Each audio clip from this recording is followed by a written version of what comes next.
When the Haunted Mansion first opened, it sent chills and thrills through the spines of anyone who walked through the ornate facade of a mansion on the hill nestled deep in New Orleans, opening up a world of possibilities from both the living and the dead. Even 51 years later, it still haunts the souls of anyone who steps off the ride. The Haunted Mansion has become a beloved pop culture icon since its opening on August 9th, 1969. Because of this, myths and urban legends started to appear almost immediately, such as one myth that kind of persisted for a very long time. Right before the ride officially opened, Disney had to remove a ghost because it was so scary. It scared someone to death. Today it's more of a urban legend that's kind of been forgotten because this ghost that we're going to be talking about is the Hatbox Ghost. Though, when it comes to the Hatbox Ghost, mystery and rumors have kind of vanished, but the legend of the Hatbox Ghost still remains. Today we're going to be talking about the history of the Hatbox Ghost and why he was taken out, as well as his place within the Haunted Mansion and other forms of media.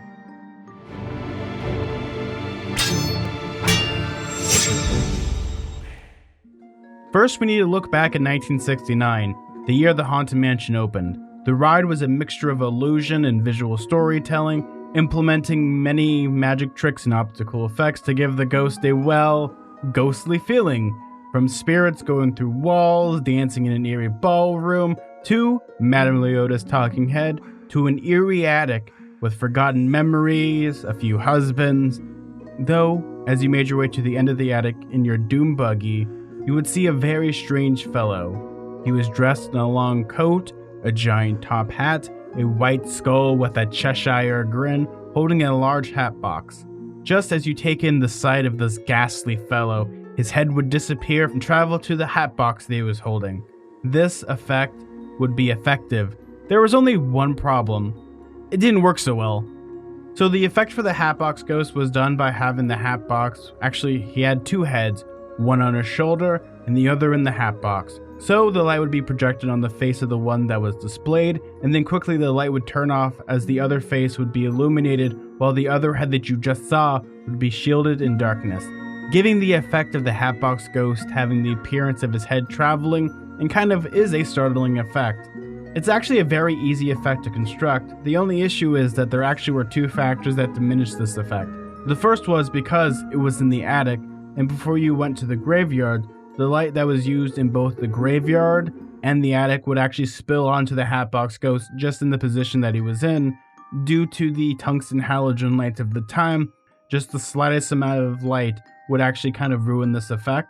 The other issue was timing. Because the doom buggies had to be at a certain speed, some guests would completely miss the whole effect or miss the Hatbox Ghost entirely as you made your way to the graveyard. Due to these problems that couldn't really be resolved for opening, the Hatbox Ghost had to be removed.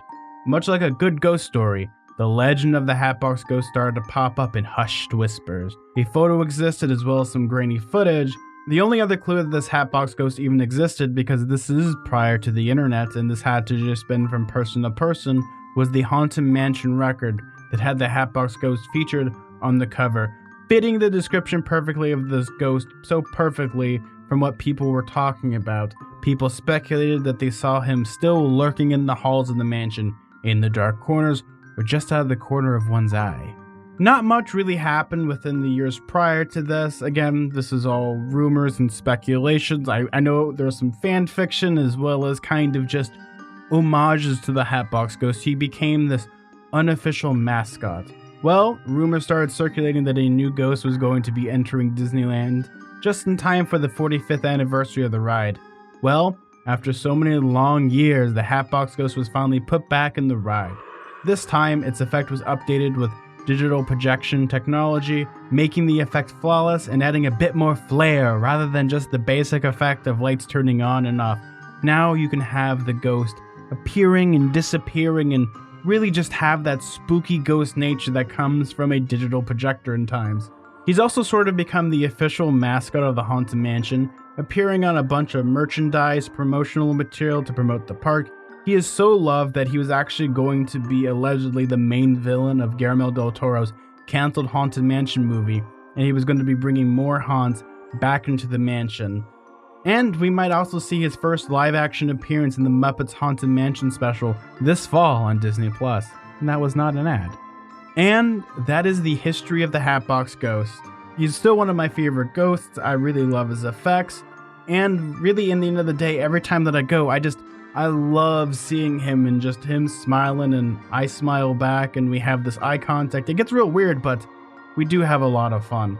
Though, I hope one day we get more happy haunts added to the ride based on forgotten concepts by Mark Davis, because it would really chill a lot of guests to the bone. I, for one, would love to see more happy haunts materialize in the future, because when it comes to the Haunted Mansion, we still have 999 happy haunts, and could always use more. Well everyone, thank you all so much for watching. Why do you like the Hatbox Ghost? Were you some of those people that kind of speculated those stories, or did you have your own stories when it comes to the Hatbox Ghost? I would love to hear it. Well everyone, thank you all so much for watching this video. I really appreciate it. If you like this video, maybe consider subscribing down below for more haunting videos in the future. Well everyone, thank you all so much for watching, and please keep your arms, legs, and head inside the vehicle at all times, or else. See ya!